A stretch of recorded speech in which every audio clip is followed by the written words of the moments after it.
We now move on to Chapter 10, Manual Shift Vehicles. For Chapter 10, we do have knowledge objectives. By this chapter, students will be able to describe the sequence of actions necessary to shift to a higher or lower gear.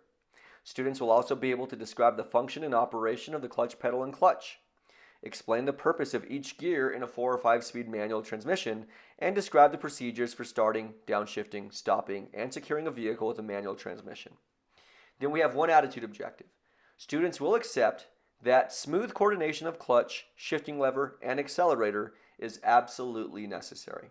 Now let's get started with the chapter. So manual shift vehicles.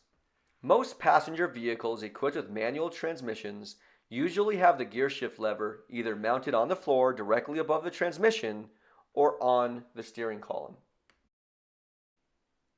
So we have a basic shifting pattern. Most passenger vehicles equipped with the manual transmissions provide either 5 or 6 forward speeds.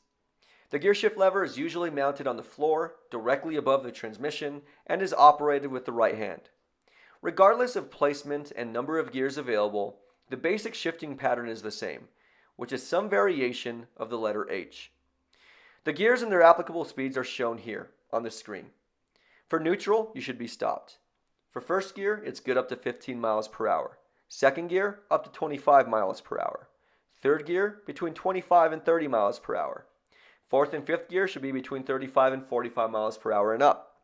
And for sixth gear, that's 55 miles per hour and up. For reverse, the vehicle must be stopped before reversing.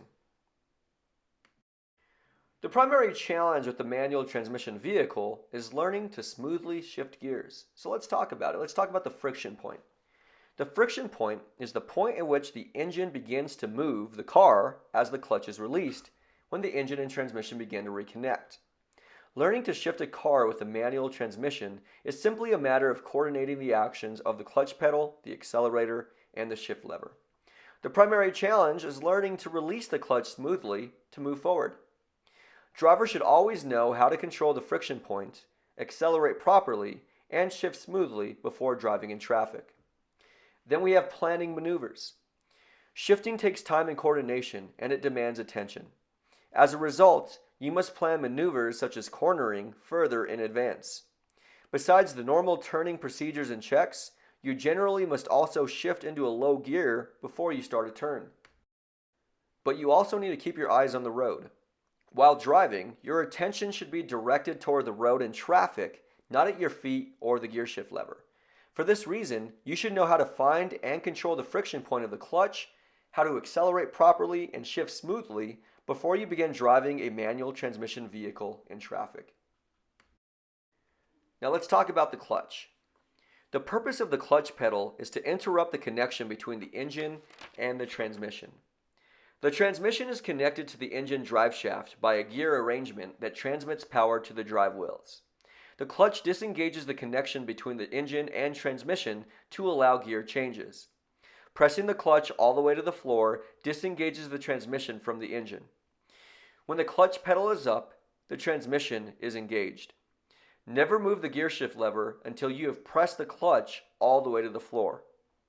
Drivers must also plan maneuvers earlier in advance. And again, driver attention should always be directed toward traffic, not the gear shift lever. Let's talk about learning to use the clutch pedal. How do you use it? So first off, you should find a flat road surface such as an empty parking lot on which to begin practicing. Then press the clutch pedal all the way to the floor. Then place the shift lever in the first gear position and look ahead. With the heel of your left foot on the floor, slowly release the clutch pedal up to the friction point, which is the point at which the engine speed decreases slightly. Once you locate the friction point, practice adjusting the speed at which you let out the clutch pedal to control the rate of acceleration.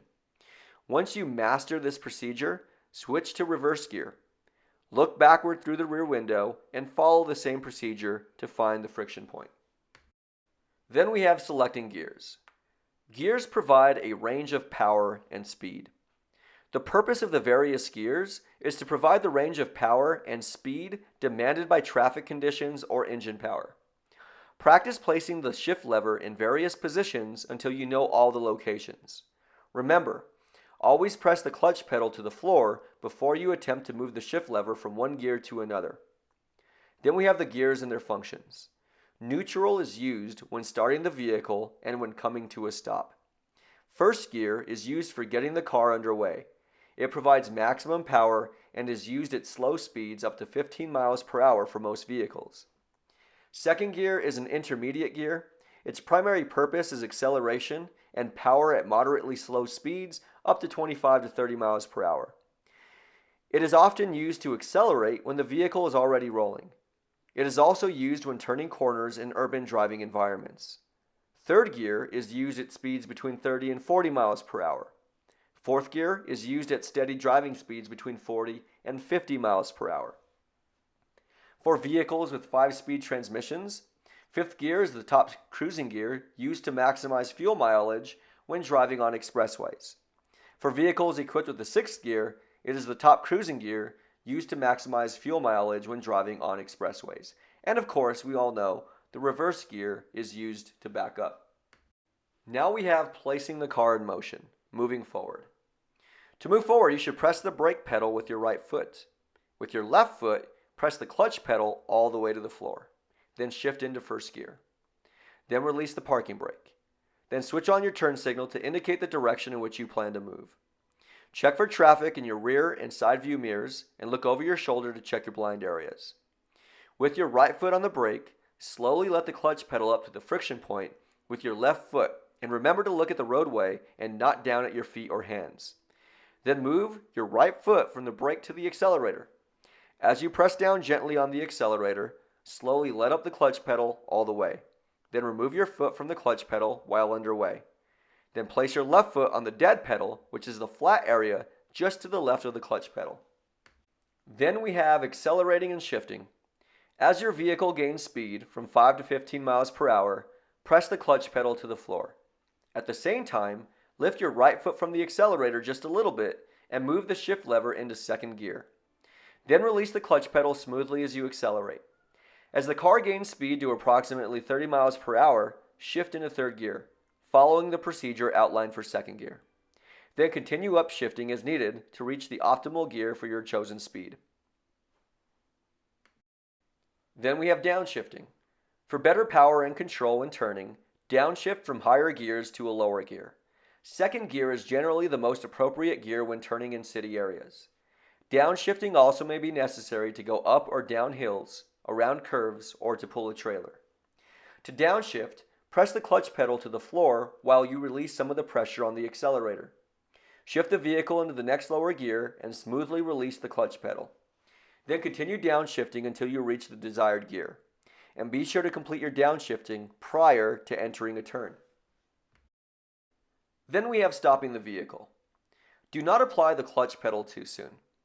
When you bring a manual shift car to a stop for more than 30 miles per hour, press the brake pedal, and when your speed safely matches the next lower gear's shifting point, downshift into that gear. Continue to brake and downshift through the gears consecutively until you reach second gear. Smooth full release of the clutch pedal upon completion of each shift is required to maintain control over acceleration. To avoid stalling the engine, when you've slowed down to about 15 miles per hour or less, press the clutch down and brake your vehicle to a stop. Then check your owner's manual for recommended shifting and downshifting speeds. Now we're moving on to securing the vehicle. It's very important to develop the habit of following this sequence. Come to a complete stop with the wheel straight or turn toward or away from the curb as appropriate as we discussed in chapter number 9. Then keep the clutch pedal depressed. Then shift to first gear or reverse as appropriate. Turn off all accessories and lights. Make sure all your windows are closed. Turn off the ignition and remove the key. Check mirrors and over your shoulder for traffic. Exit your vehicle with your keys in your hand, and then lock all the doors. But we also have cautions for driving a manual shift vehicle. First, never leave your foot on the clutch pedal after switching gears. Riding the clutch rapidly wears out the clutch surface and causes slippage. Never park your car in neutral. Make sure it is in low or reverse gear with the parking brake set. Press the accelerator slowly. If you accelerate too quickly as you release the clutch, the car will jerk when the clutch reaches the friction point. If you continue, the car will keep jerking or the engine will stall. Unlike the other chapters, there are no videos from AAA for manual transmission vehicles. Though if you'd like to see a video, you can do a simple YouTube search for manual transmission vehicles.